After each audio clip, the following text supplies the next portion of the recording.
Hey, what's going on, guys, and welcome back to the WaxMode channel. Today, I've got the brand new for 2020. This is the updated version of Turtle Wax's Ice Seal and Shine Spray Sealant. I'm going to show you guys exactly how this performs when placed side by side with the previous formula. We're going to go ahead and rinse the paint down so that we can get an idea of its hydrophobicity.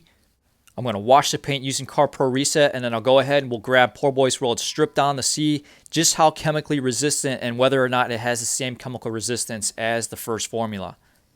But I was very surprised to see that they had updated Seal and Shine so quickly. I mean, it just came out in late 2018, early 2019, and it really exploded onto the market by showcasing this excellent form of chemical resistance, a very visual form of being able to repel a lot of heavier degreasers and heavier all-purpose cleaners and different solvents. And when I heard about the update, I was a little worried that they were going to end up changing too much about Seal and Shine that made it great for a lot of guys that enjoyed working with it.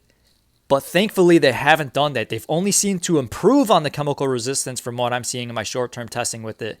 And they've changed up the fragrance. It's more of like this Laffy Taffy style grape scent. And then on the front of the new bottle for Seal and Shine, they're listing SiO2 and UV protection as well as chemical resistance. We didn't see any of these listed on the first formula for Seal and Shine on the US bottle. So this is something that's a little bit different on this one. But moving on to the rinse test, I've applied each Seal and Shine to their section of the paint 24 hours ago, so that's one full day for the products to cure. I've prepped this test hood using Sonax Perfect Finish across the entire hood. And Perfect Finish is in between a medium cut to a fine cut polish. It finishes down extremely well. And then my panel wipe of choice is Klean Strip Prep-All. This is going to cut through any of the polishing oils or remnants left behind by Perfect Finish. So that's going to provide a very surgically clean surface for Seal and Shine to bond to it. And I've got the updated formula applied to the right half of the hood. And then on the left half, I have the first formula. And there's no visible tape line down the middle in this specific test. I do use tape when I apply these different products. But I will line the tape up so that there's a tiny bit of overlap where that one section of Seal and Shine is contacting the other section of Seal and Shine. So there's no area where there's not protection. And here's a bit of a walk around so that you guys can see the gloss coming through on the panel. It's a bit of an overcast day. It's a bit cloudy out. We've been getting a ton of rain recently. But I can't tell any difference in how the gloss looks between each formula of Seal and Shine. They both look exactly the same on the paints. And again, this rinse test here is one full day after applying both Seal and Shines to the paint. Now, when I pulled the Nova Gloss Trio out to measure the gloss, both of these were showing very similar numbers. You're going to see a 1 to 2 gloss unit drop in total gloss readings after you've applied Seal and Shine onto the paint. That's before washing the paint, that's before rinsing it. And that's because Seal and Shine is a bit heavier, and it's going to have those residuals left behind that the microfiber is not going to be able to fully wipe clean. And some of that's going to be able to diffuse the light out of the gloss meter. And that doesn't necessarily mean that you're going to have Seal and Shine reduce the gloss on your paints. You know, once you've squeezed out as much gloss as you can using abrasives like I have on this specific test panel, products really stop being able to measurably increase gloss at a significant level compared to what you were getting after using Perfect Finish on top. But once I wash these products like Seal and Shine using a soap like CarPro Reset, that's going to bump those gloss measurements back up to the levels that I was seeing after reading with Perfect Finish. And that's because the soap is able to tackle through any of the remaining residuals left behind from the application of each Seal and Shine.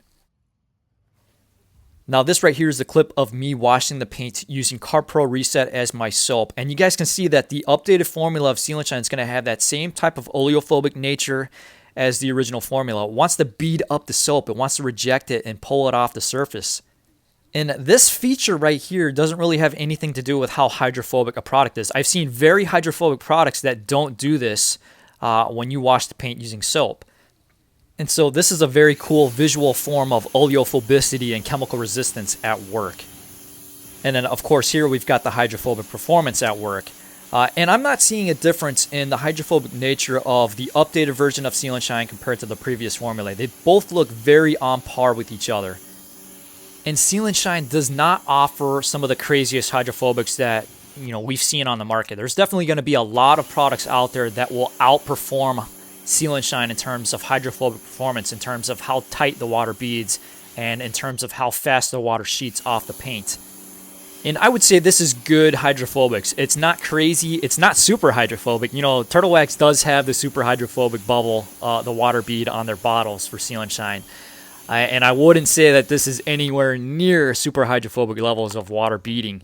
But it is good hydrophobic performance, in my opinion. And you guys can see here with the blower, when a product doesn't have the craziest level of hydrophobic performance, it's going to take longer for the blower to actually push all the water off the paint.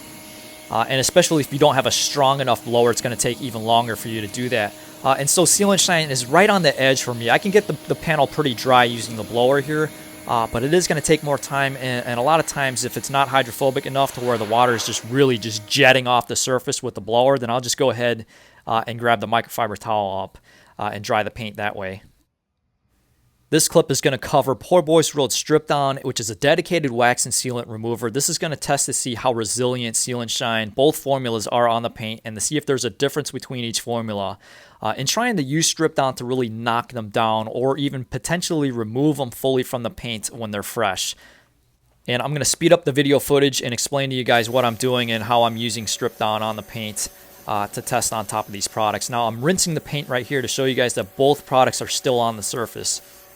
And then I'm going to go ahead and get the blower out. I'm going to blow the majority of the larger water beads off the surface. I only want a light misting of water on the paint before I spray Strip Down onto the surface. And that's because I found that Strip Down can be more effective when you do have that light film of water spread across the paint. If I have the paint with too much water on the surface, that can help dilute the Strip Down, and it's not going to be quite as effective. So I want that light film of a mist of water applied on the surface. And then I'm going to fully saturate both sections with Strip Down. And you guys can see there I can still see the tape line from one Seal and Shine section to the next. So that's an immediate clue right there of a difference in performance just by spraying each section down with Strip Down.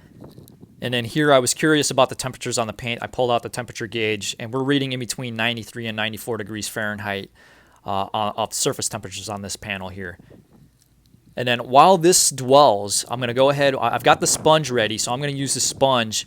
I've got it in my solution of Reset. I'm going to wring the majority of the soapy water out of the sponge. Then I'm going to go ahead and agitate. I'm only going to agitate the middle sections in between the crease lines on this panel. I want to see the difference in the performance between agitating Strip Down into the paint compared to just spraying Strip Down onto the outer edges of the panel and rinsing those sections off. And there have been a lot of products that are going to be resistant against Strip Down just being sprayed on top of them and then dwelling for a little bit and then rinsing right off. A lot of products can handle that. It's when you actually agitate Strip Down onto those products where we see a world of difference. And you guys are going to see here, I am noticing a significant difference in the updated version of Seal and Shine compared to the previous formula in terms of chemical resistance and the ability for it to be resistant against Strip Down being agitated into it. And so I don't know how Turtle Wax has done it, but based on my testing here, I would say that the improved formula for the new Seal and Shine is even more chemically resistant compared to the first formula. And what I'm going to do after this test here, I'm going to pull Strip Down back out. I'm going to do another application of it, but this time I'm going to agitate the middle section much more heavily and much more often than this first run here. And I want to see if we can dig down into Seal and Shine and see if we can get a more significant knockdown effect on each side. But before I do that, I'm going to pull CarPro Reset out again. I'm going to wash the paint down. I want to see if there's been a significant decrease in the oleophobic nature of Seal and Shine after using Strip Down on top. So you guys can see here, after washing the paint with CarPro Reset, the sections where we agitated Strip Down into the surface have been significantly degraded in terms of its oleophobic performance. It's no longer wanting to repel the soap off the paint to anywhere near the extent of what it was doing when Seal and Shine was fresh. And so this is evidence that even with the new formula of Seal and Shine, Strip Down is still going to have some negative effect by using it on top. It's not like it's doing nothing to that section. But as I usually say in my tests, you know, for me, chemical resistance is not the be-all, end-all trait of product performance. It's not a determinant or not necessarily a determinant of long-term performance and long-term durability. I have seen products that are not anywhere near as chemically resistant as Seal and Shine in the short term be just as durable in the long-term durability test on the daily drivers. But Seal and Shine is one of those products that can definitely be very durable in the long-term test. I've seen it go upwards of 5 months in my video against hybrid ceramic wax. Both of those products made it to 5 months, which is very impressive in a one-coat application test. This clip here is the second application of Poorboy's World stripped on after a heavy agitation towards the middle section of the paint in between the crease lines. I still went ahead and sprayed stripped on onto the outer edges again, and I'm just going to rinse those sections off. But this is after a heavy agitation towards the middle sections here. Much heavier than I would ever want to use on paint. Much more pressure, much more passes with the sponge. And so this is going to highlight, again, the even better performance that we're seeing out of the updated formula for Seal and Shine. So even after that many passes with the sponge and that much pressure, 2 applications of stripped on, the new formula for Seal and Shine is holding up at still a very high level compared to the first formula. But even on this section of the paint, even though the water is sheeting off slower compared to the other section, this doesn't mean that we have fully removed the first formula of Seal and Shine from this section of the paint. Water behavior can be very tricky in trying to identify when exactly we have fully removed protection from the paint. And that's why you'll hear me using terms like knocking down fresh protectants. Knocking down a protectant is not the same as fully removing it. We can knock down some of the hydrophobic properties of that protectant without being able to absolutely fully remove it chemically. This is why we pull out abrasives and abrade fresh protectants off the surface of the paint, especially if we're planning on using something like a durable full-blown paint coating on the paint afterwards. In this clip here, this is after me applying the updated formula of Seal and Shine onto this section of the paint. And when you hear me using terms like product heaviness and residuals being left behind after working a product into the surface, this is what I'm talking about. This is what they look like. And you get to a point to where the microfiber towel is no longer fully able to level out these residuals or fully remove these from the paint. You're never going to get a super clean wipe down, especially if you over apply Seal and Shine to the paint. And the new formula is just about as heavy as the old formula is. I'm not seeing any sort of significant differences in how the new formula applies and removes from the paint compared to the old one.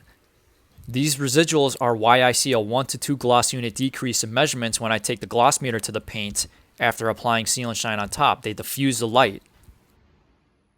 One of the best ways to reduce the streakiness of ice Seal and Shine is to, number 1, do not over apply it to the paint. Do 1 to 2 sprays per panel and have a separate, fully damp microfiber towel ready to go over those sections. If you notice any streaking, go over those sections with the damp microfiber towel, fully saturate it with water, wring it out a little bit, and have that ready to go. And then go back over the paint with a dry microfiber towel, and that will significantly reduce the streakiness of Seal and Shine.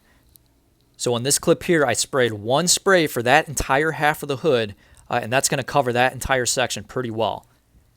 And I'm one of those guys, I've always been on the fence with Seal and Shine. I understand the appeal for chemical resistance, and I think it does a great job at that, and especially the new formula takes it up another notch. But it's so heavy, and I don't usually like to work with heavier types of products that are not going to wipe cleanly by themselves without any sort of assist. And that's just a personal preference of mine. I spend a lot of time in the detailing environment, in paint correction, in using abrasives to polish the paint to a very high level. And that type of experience has really narrowed down my preferences to really want and to prefer products that are going to give me a super clean wipe off no matter what after I've spent hours polishing paint. And this is why paint sealants like PowerLock are still so popular on the market, especially in the detailing environment, because you don't have to manage overspray. You don't have to manage the potential for the product to streak. It goes on easy. It wipes off super slick and gives me a super crispy, clean wipe off every single time that I use it. Perfect after I've spent 6 hours polishing the paint to a very high level. And so this product is not going to be for everyone. It's not going to match everyone's preferences out there, which is perfectly okay. You know, for them to come out with a product that perfectly matches my preferences, it would be so different than Seal and Shine. And I like the fact that Seal and Shine is different and it has the features that it gives us for the price that they're offering it at. And in the consumer market, this is a very price competitive product and a very competitive product on durability and performance. But I can promise you guys this, if you spray Seal and Shine on your paint like this, that amount onto that area of the paint, you will run into an absolute streaky nightmare, especially those of you who have darker paints.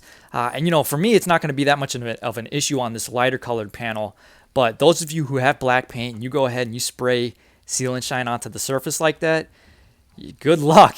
You're going to want that damp microfiber towel. You're going to want maybe even to wash the paint down with some soap in order to level out that streaking. Seal and Shine will level out eventually, after the wash.